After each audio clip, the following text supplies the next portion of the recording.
હાલો મિત્રો, આજ આપણે દર્શન કરવાના છે તુલસી શ્યામના. એ તુલસી શ્યામના આપણે દર્શન કરવાના છે ને જેટલું જો કે મંદિરમાં વિડીયો શૂટિંગ ને બધું અલાઉડ જ છે, એટલે ભગવાનના દર્શન પણ કરશું ને વિપે ડુંગરે મંદિર છે ત્યાં પણ જાશું. એટલે વિડીયોમાં બના રહેજો અને વિડીયોને લાઇક શેર અને ચેનલને સબસ્ક્રાઈબ કરી લેજો, એટલે મારા આવા જ વિડીયો તમને મળતા રહે. તો આપણે મંદિર તરફ જવાનો રસ્તો છે મિત્રો, અને બસ સ્ટેશન પણ અહીંયા છે. જો આ બસ સ્ટેશન છે, અહીંયા સુધી બસો આવે છે. હવે આ રસ્તો કઈ છે એ નથી ખબર, પણ આ રસ્તો અમે આવ્યા છે તોકડવાથી. ને બહુ સારી વ્યવસ્થા છે, બધી ફોર વ્હીલર ઘણી બધી રહી જાય છે, જગ્યા પણ બહુ છે, અને અહીં ગાડીઓ પાર્કિંગ કર્યું છે. ને હવે આપણે મંદિર તરફ જઈએ. મંદિર જો ઉપર દેખાય છે એ મંદિર પણ છે, અને અહીંયા પણ મંદિર છે પાછળ. હાલો તો મંદિર તરફ જઈએ. પહેલાં તો આવી બધી દુકાનો મળી જાય આપણને જોવા, જે કે રમકડાની, નાસ્તા પાણીની એ બધી દુકાનો છે. આ ગરમ કુંડ છે, અહીંયા લેડીઝ માટે નાહવાનું છે ને અહીંયા જેન્ટ્સ માટે. તો જો નાહવાનો અવાજ પણ આવે છે. તત્વો કુંડ. રાત્રિના 9 વાગ્યા પછી મંદિર પરિસરની બહાર જવાની સખત મનાઈ છે, અને બોટ સંપલ ઉતારી ને પછી નાવા ઉતરવાનું. આ રીતનું છે ગરમ પાણીના કુંડ.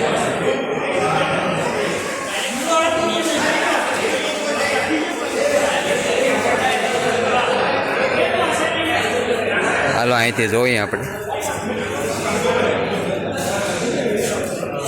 લોકો બધા નાય છે.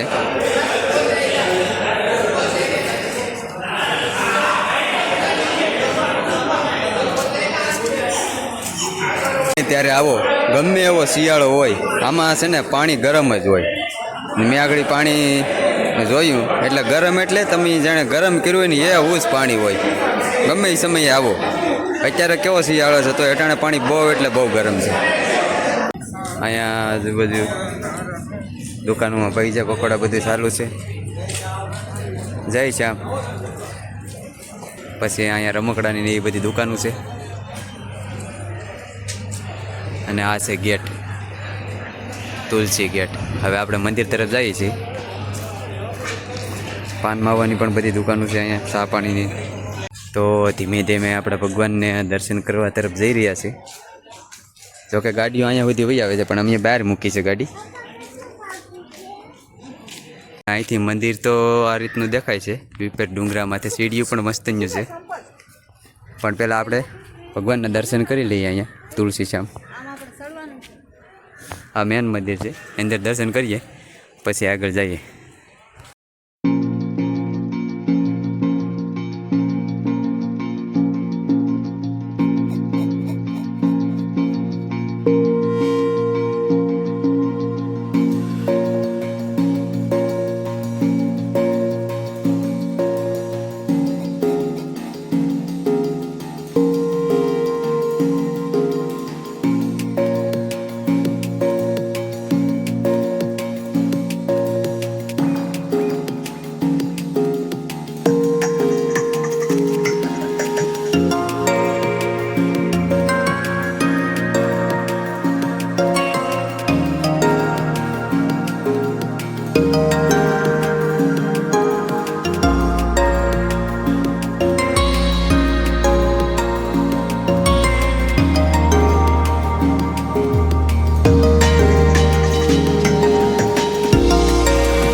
મંદિરની પ્રદક્ષિણા કરીએ.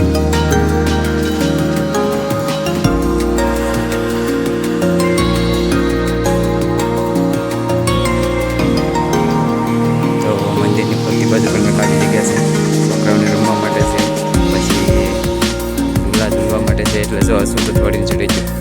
આવું બહુ હસું ને પસંદ.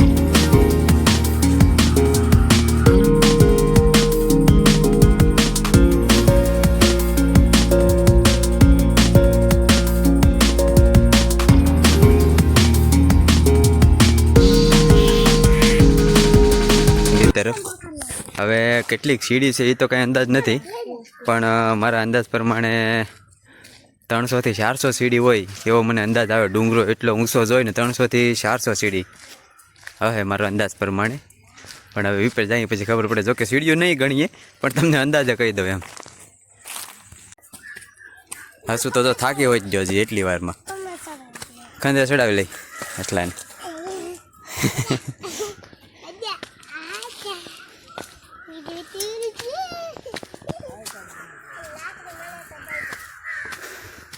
બહુ ઊંચું નથી એટલે વાંધો નથી આવે એમ.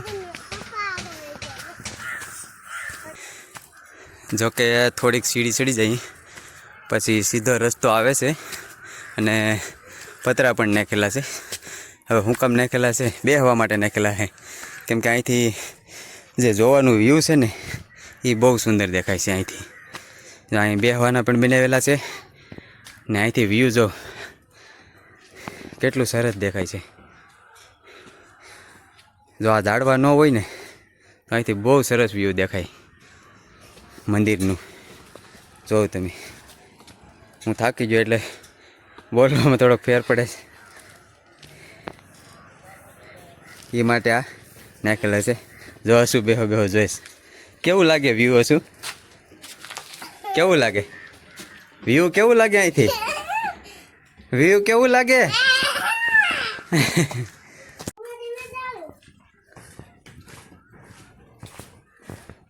હવે અહીંથી જો એટલું હજી તો વળાંક આવશે વિપેર. પણ અહીંથી જો નજારો બહુ સરસ દેખાય છે. આમો દી છે એટલે બરાબર રિઝલ્ટ ઓછું આવશે પણ અહીંથી બહુ જોવાનું વ્યૂ બહુ મસ્ત આવે. બરાબર બહાર ડુંગરાની વસાડે આ જગ્યા આવેલી છે. ફરતી બાજુ નાના અમથા ડુંગરા છે. હાલો, હવે મંદિર બહુ જાજુ સેટું નથી. જો અહીં દેખાય જ છે મંદિર. અને હવે આપણે બહુ જાજુ હાલવું પડે એમ નથી. બસ હવે 30 થી 20 થી 30 પગથિયા રહ્યા છે હશુભાઈ એટલે મંદિર આવી ગયું છે.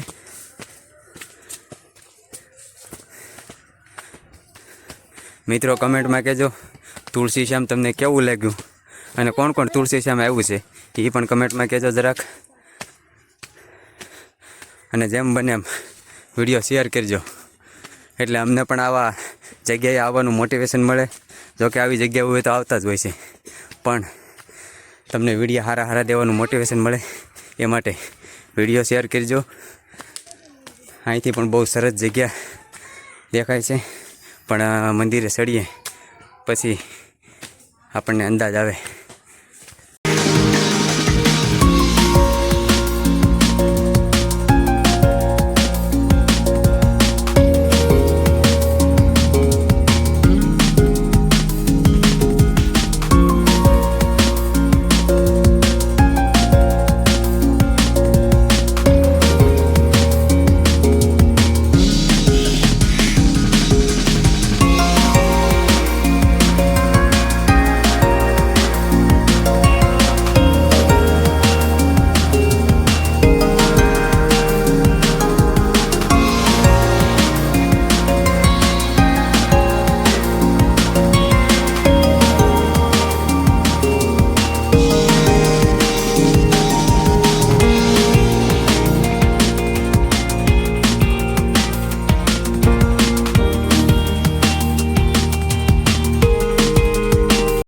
ઉતરીએ ને ત્યારે આ જગ્યા આવે છે.